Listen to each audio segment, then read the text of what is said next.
জীবনে যখনই আপনি কিছু একটা লাভ করবেন তখন সেটা হারানোর ভয় তার সাথেই চলে আসে। যেমন আপনি যদি ধন অর্জন করেন, ধন হারানোর ভয় তার সাথেই চলে আসে। সম্পত্তি অর্জন করলে সেটা লুট হবার ভয় তার সাথেই চলে আসে। আর এটা জীবনের সাথেও হয়। যেই মুহূর্তে আপনি জন্ম নেন, মৃত্যুর ভয় তার সাথেই চলে আসে। জন্ম না নিলে মৃত্যু কিভাবে হবে? মৃত্যুর ভয় কোথা থেকে আসবে? এবার এই ভয় কি সেটা আপনাকে বুঝিয়ে বলি।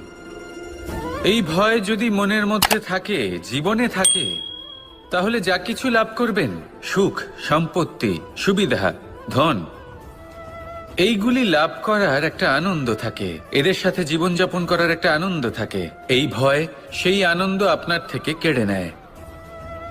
ধরে নিন কাল আপনার মৃত্যু হতে চলেছে। এবার কালকের মৃত্যুর ভয়